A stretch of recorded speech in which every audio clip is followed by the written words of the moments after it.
أعوذ بالله من الشيطان الرجيم بسم الله الرحمن الرحيم الحمد لله رب العالمين وصلى الله على محمد وآله الطاهرين ولعنة الله على أعدائهم أجمعين۔ زیادہ تر پارٹیسپینٹس تو وہی ہیں جو پہلے سیشن میں تھے، اور ہمیں لگتا ہے کہ یہی ٹرینڈ اگلے ہفتوں میں بھی رہے گا۔ تو ہمیں اب مزید کچھ ریپیٹ کرنے کی تو ضرورت نہیں ہے جو ہم پہلے سیشن میں بیان کر چکے ہیں، کچھ ٹیچنگ اسکلز کہ کس طرح سے یونٹس کو ڈیوائڈ کیا جائے اور کس طرح سے بچوں کے ساتھ کنٹینٹ کو شیئر کیا جائے یا اخلاقی مسائل کو بچوں کے سامنے ایکسپلین کیا جائے۔ جو کلمے کے حوالے سے گفتگو ہم نے کی، اس میں تھوڑی سی کچھ ایڈیشنل معلومات بھی ہم آپ کو پرووائڈ کر دیں کہ عربی زبان میں جو کچھ بھی ہماری زبان سے نکلتا ہے اسے لفظ کہا جاتا ہے، اور جو کچھ ہماری زبان سے نکلتا ہے کبھی وہ میننگ فل ہوتا ہے اور کبھی وہ میننگ لیس ہوتا ہے۔ میننگ فل فار ایگزامپل علی یا واٹر، اس کی ایک میننگ ہے، لیکن اب آپ اگر کوئی ایسا لفظ استعمال کریں جس کی کوئی میننگ نہ ہو،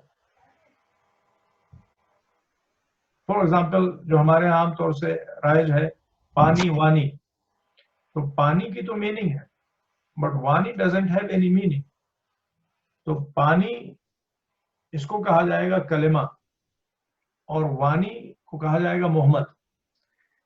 تو جو لفظ بھی ہماری زبان سے نکلتا ہے، جو چیز بھی ہماری زبان سے نکلتی ہے وہ لفظ ہے، اور لفظ اگر میننگ فل ہے تو اسے کلمہ کہا جائے گا، اور اگر میننگ فل نہیں ہے تو اسے محمل کہا جائے گا۔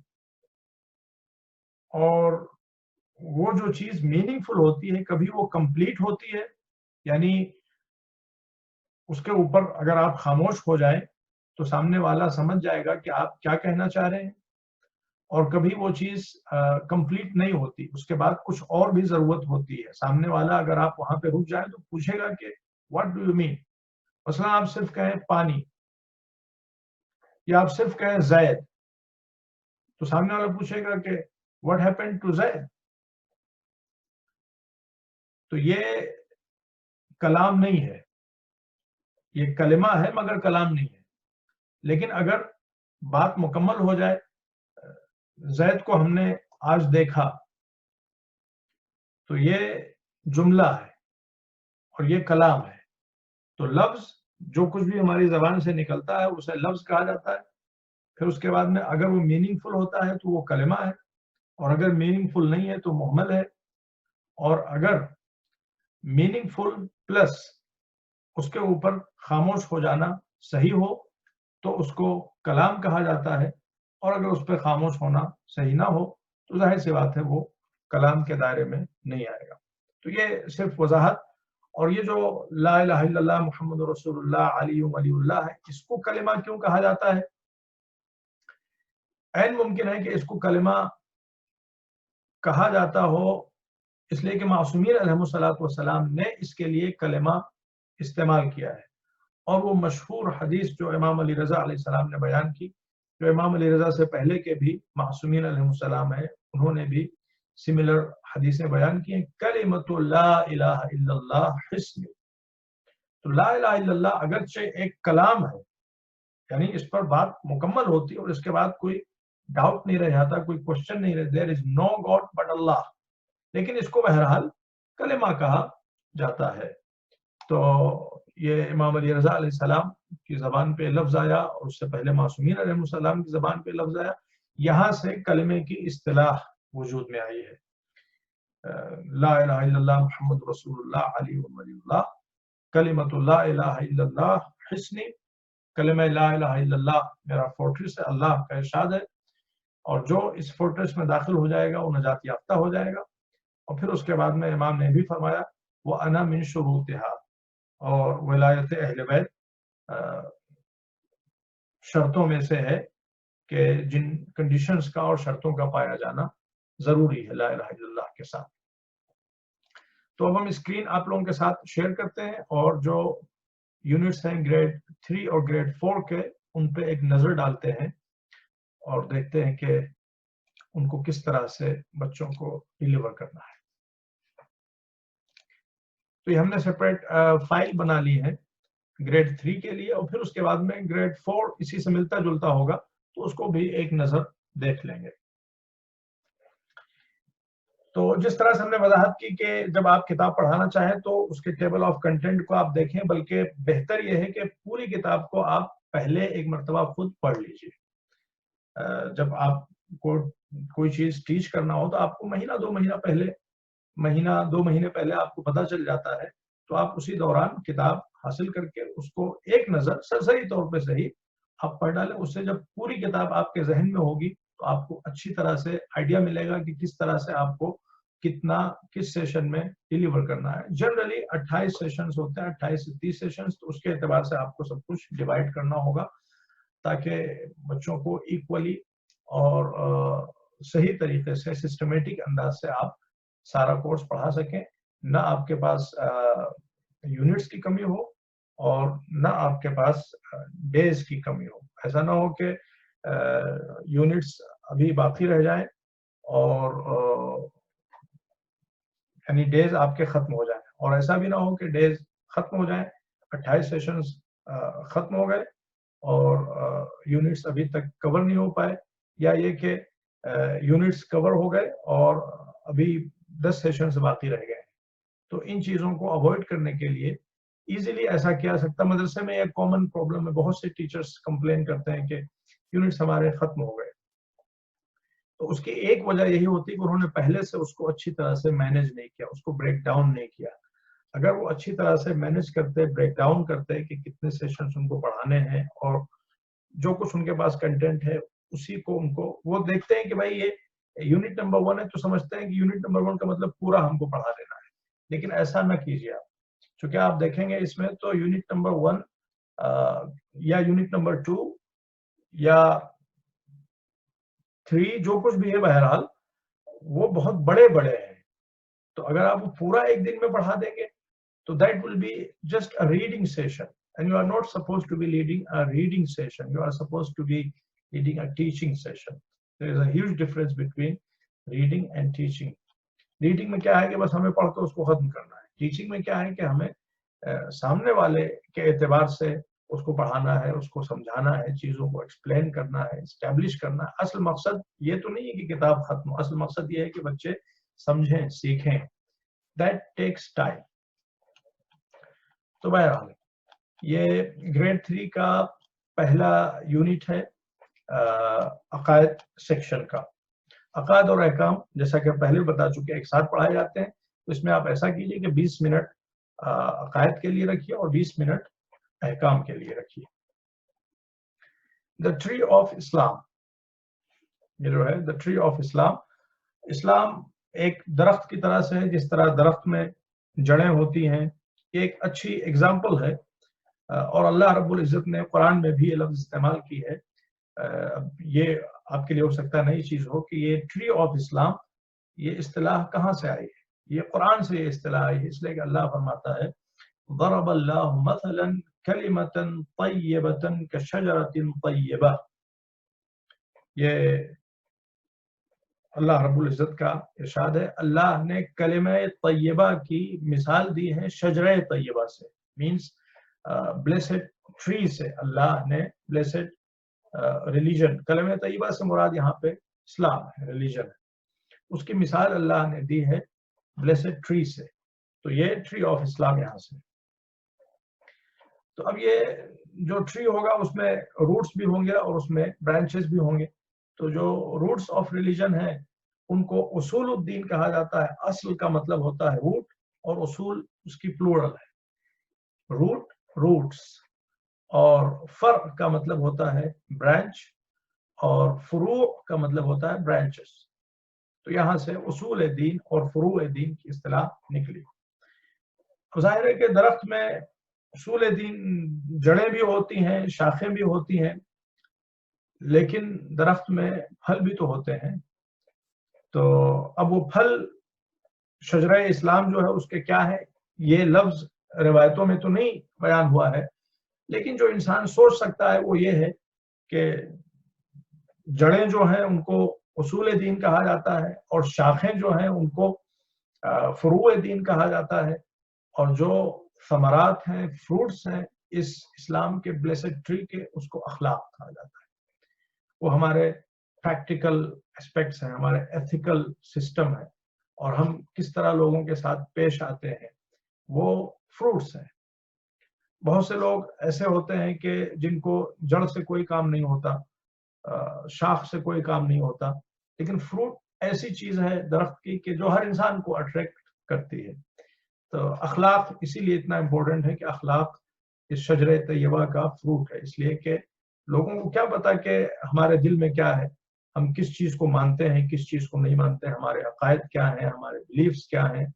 وہ تمام چیزیں نہایت امپورٹنٹ ہیں، مگر جو ڈے ٹو ڈے لائف میں لوگ ہمارے ساتھ سامنے آتے ہیں، ہمارے ساتھ ڈیل کرتے ہیں، ان کو اس سے کوئی فرق نہیں پڑتا اگر ہم ڈاکٹر ہیں کہ ہمارا ایمان کیا ہے اور ہمارا عقیدہ کیا ہے، اگر ہم انجینئر ہیں وہ یہ دیکھتے ہیں، وہ یہ بھی نہیں دیکھتے کہ ہم نماز کتنی مرتبہ پڑھتے ہیں، نماز خضوع کے ساتھ پڑھتے ہیں، جلد بازی میں پڑھتے ہیں، روزے رکھتے ہیں نہیں رکھتے، ان کو سارا سروکار ہمارے اخلاق سے ہوتا ہے۔ یہ وہ لوگ ہیں کہ جن کو نہ جڑوں سے کام ہے، نہ برانچز سے کام ہے، مگر فروٹس سے ہر انسان کو کام ہوتا ہے، ہر انسان کو سروکار ہوتا ہے۔ اسی لیے اخلاق اتنا امپورٹنٹ ہے، اور حضور نے فرمایا کہ مجھے بھیجا گیا ہے اخلاقی بلندیوں کو منزل تکمیل تک پہنچانے کے لیے۔ تو یہ اصول دین، روٹس آف ریلیجن، توحید۔ توحید کی جو لٹرل میننگ ہوگی وہ ایک بنانا ہے، but we are not here to make Allah رب العزت ون۔ توحید کی جو دوسری میننگ ہے یہ بھی ایک ماننا۔ تو یہاں پہ توحید کا مطلب ہے ایک ماننا، we believe that Allah عز و جل is one۔ اور پھر عدالہ، اس کو عدل بھی کہا جاتا ہے، آپ جب پڑھا رہے ہوں تو آپ عدالہ بھی کہیے، عدل بھی کہیے، both are correct, there is no issue۔ اور عدل کا مطلب ہوتا ہے جسٹس، اللہ از جج، اللہ از جسٹ۔ اب یہ سمبلز یہاں پہ آپ دیکھ رہے ہیں کہ توحید کے لیے جو سمبل بنایا گیا ہے، students balance heads on to show scale, یہ ایک نمبر جو سائن ہے تو ظاہر سی بات ہے ایک اللہ رب العزت کے لیے، اور پھر بیلنس وہ عدل، جسٹس، ترازو جو ہے، اور میجرمنٹ وہ سمبل آف جسٹس ہے۔ اور پھر اس کے بعد میں نبوہ، Allah sent us prophets to guide us. تو یہ آپ بچوں سے کروائیے کلاس روم میں، اس سے بچوں کو جو آپ پڑھا رہے ہیں that will be established۔ اور students pretend to wear an amama on their heads to show prophethood۔ اور اسی طریقے سے پھر امامہ، اللہ sent us 12 imams to guide us۔ okay۔ قیامہ، there will be the day of judgment۔ students pretend to blow on a trumpet, signifying the angel who will blow on the trumpet before the day of judgment۔ جی، اور یہ جب آپ کے پاس دونوں choice ہیں، آپ خود سے بھی پڑھ سکتے ہیں، لیکن اگر بچوں کے اندر پڑھنے کی صلاحیت ہو تو ریڈنگ کا جو پورشن ہے وہ آپ خود نہ کیجیے، وہ آپ بچوں سے کرائیے، اور بچے کافی انگیجڈ اور انٹرسٹڈ فیل کریں گے ریڈنگ میں۔ آپ نظر رکھیے ان پہ، ایکسپلین کیجیے، اگر آپ کو خود پڑھانے کی ضرورت نہیں ہے۔ اور پھر اس کے بعد میں اگین یہاں پہ یہ فروع دین جو ہے، فروع دین جو 10 ہیں ان کے جو جسچرز ہیں وہ بھی یہاں پہ ڈیمونسٹریٹ کیے جا رہے ہیں۔ اور وہ یہ نماز، تو یہ سمبل اس کا ہے نماز کا، اور پھر روزے، ناٹ ایٹنگ ناٹ ڈرنکنگ، اور تیسرے حج میں آپ دیکھیں تو یہاں پہ کعبہ، اس لیے کعبے کے ارد گرد حج ہوتا ہے، اور زکوٰۃ منی سمبل، اس لیے کہ اس میں ظاہر سی بات ہے غربا اور فقراء کی مدد کی جاتی ہے۔ اس کو آپ چاہیں تو دوسرے انداز میں بیان کر سکتے ہیں، ہیلپنگ ادرس، ہیلپنگ فورس، بجائے اس کے کہ منی کا سمبل بنا ہے اس میں کوئی ایسا سمبل بھی ہو۔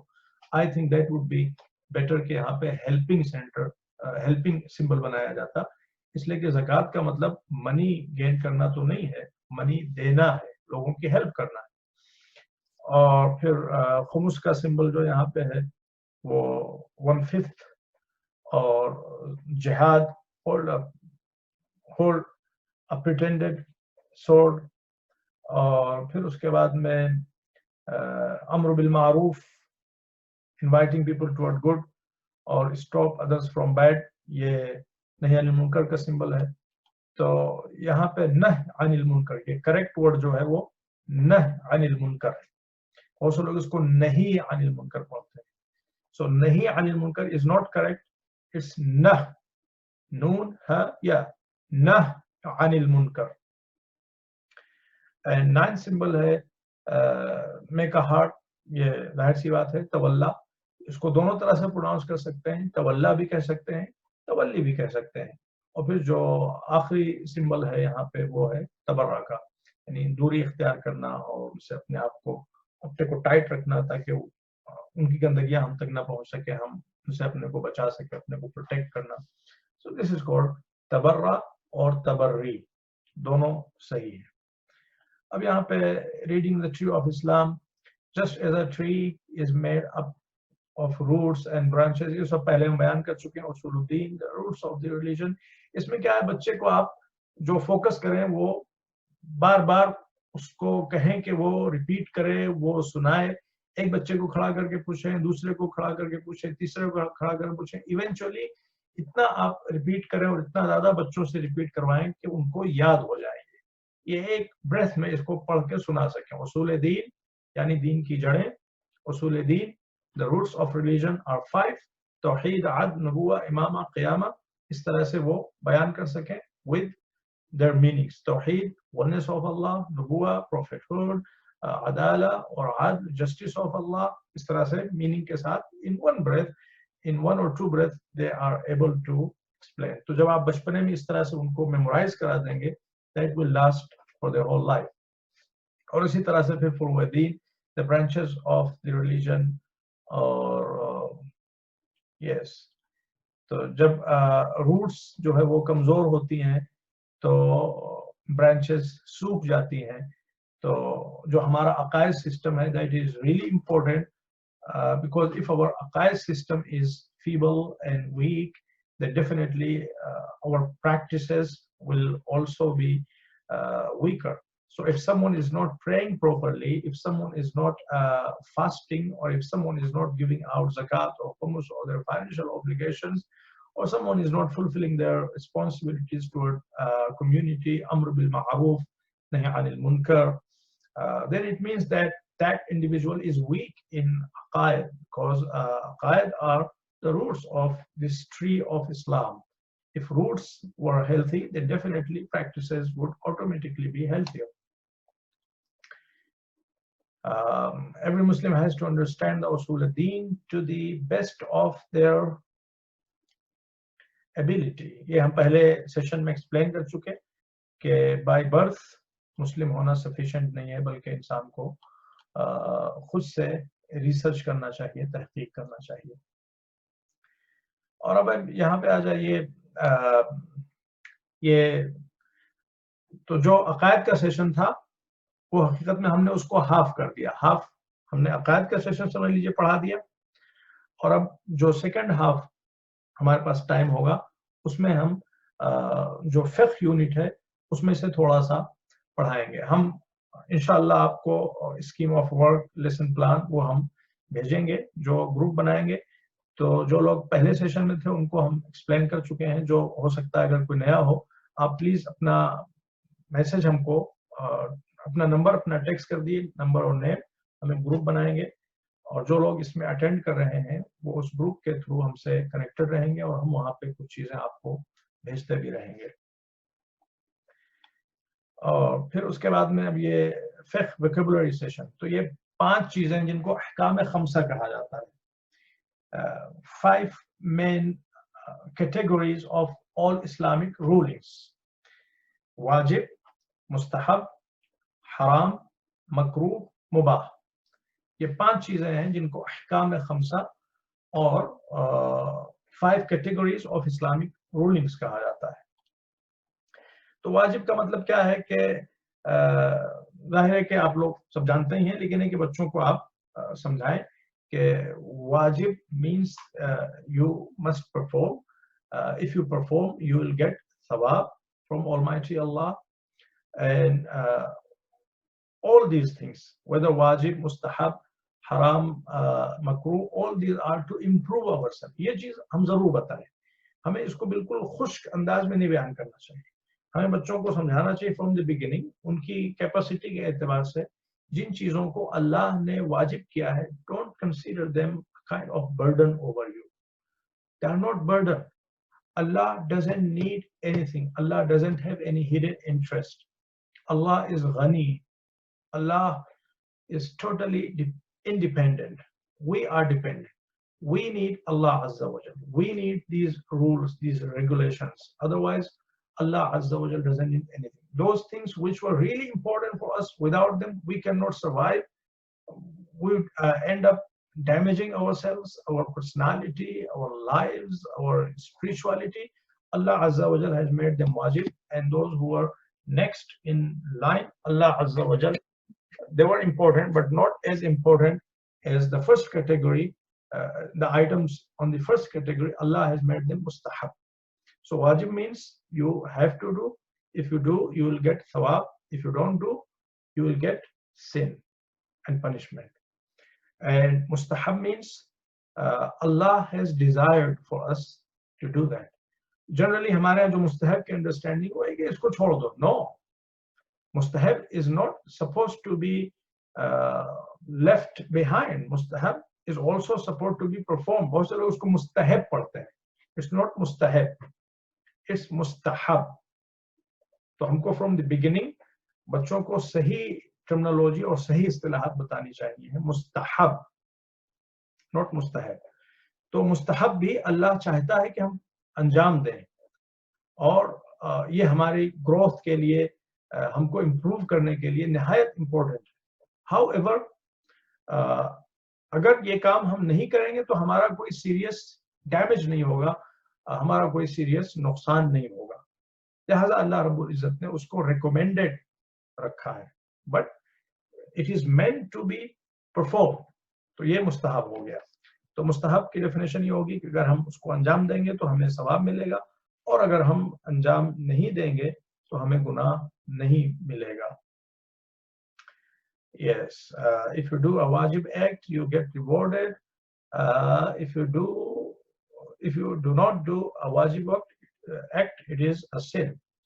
اب پھر یہاں پہ کچھ ایگزامپلس ہیں. صلاح, to go for Hajj after certain conditions, خمس, okay. And مستحب, اس کی ڈیفینیشن ہم آلریڈی بیان کر چکے. حرام, if you do, haram literally means sacred, means boundary, and this is the boundary. This is the boundary for you. Don't cross that limit. If you cross that limit, it means you have violated Allah Rabbul Izzah sanctuary. Allah کی جو sacredness ہے اس کو آپ نے پھر trample کیا ہے. So this is the meaning of haram, means extremely dangerous. اب اس کو آپ بہت سی مثالوں سے سمجھا سکتے ہیں, جیسے اوپن وائر, جگہ جگہ لکھا ہوا ہوتا ہے کہ hazardous, serious risk for you. بہت سی مثالیں آپ لا سکتے ہیں. ایئرپورٹ پہ لکھا ہوا ہوتا ہے, ایمرجنسی گیٹس پہ لکھا ہوا ہوتا ہے, یا اور بھی بہت سی جگہوں پہ ایمرجنسی ایگزٹس پہ لکھا ہوا ہوتا ہے.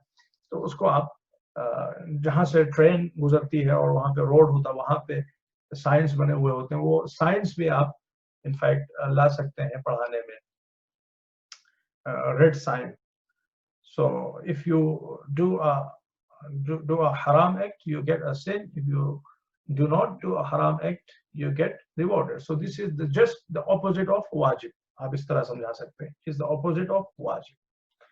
اور پھر اس کے بعد میں مکروہ, this is just the opposite of مستحب. اللہ چاہتا ہے کہ ہم یہ چیز بھی انجام نہ دیں. However, اگر ہم یہ چیز انجام دیں گے بھی تو نقصان ہوگا, مگر negligent, that can be compromised over. تو اللہ رب العزت نے اس کو مکروہ قرار دیا. مکروہ literally means disliked. مستحب means very much liked. Makruh means disliked. Okay, the makruh act is one that we should try not to do because it is not liked by Allah, it is disliked by Allah. However, it is not haram. تو یہاں پہ اس کی rolling بیان کی گئی ہے. پھر examples کچھ دیے گئے ہیں: eating too much, sleeping too much, offering salah, yeah, so all these things. Offering salah when you need to use the bathroom. اس صورت میں نماز پڑھنا مکروہ ہے، اس لیے کہ جب ادھر آدمی نماز پڑھے گا تو وہ کنسنٹریشن نہیں مینٹین رکھ پائے گا. اب اس کے بعد میں فقہ ووکیبولری یا اگین مباح ایک ٹرم ہے. مباح acts are those that we are allowed to do. تمام چیزیں جتنی ہیں سب مباح ہے. جو حرام نہیں ہے وہ ایک ڈیفینیشن کے اعتبار سے سب مباح ہے، تو الاؤڈ ٹو ڈو. لیکن پھر اس کے بعد میں جو بہرحال جو چیزیں کی جا سکتی ہیں وہ پھر 3 کیٹیگری میں تقسیم ہوتی ہیں. واجب، ان کو کیا جانا چاہیے. مستحب، ریکمینڈیڈ ٹو بی ڈن. مکروہ، better not to be done. تو انفیکٹ جو ایکچوئل جو تقسیم ہونا چاہیے وہ حرام اور مباح. حرام those things which are not permissible. Mubah, things which are permissible. And now those things which are permissible are divided into 3 categories. Must be done, wajib. Should be done, mustahab. Better not to do, makruh. تو اس طرح سے بھی آپ اس کو بچوں کو بتا سکتے ہیں. Okay, so this is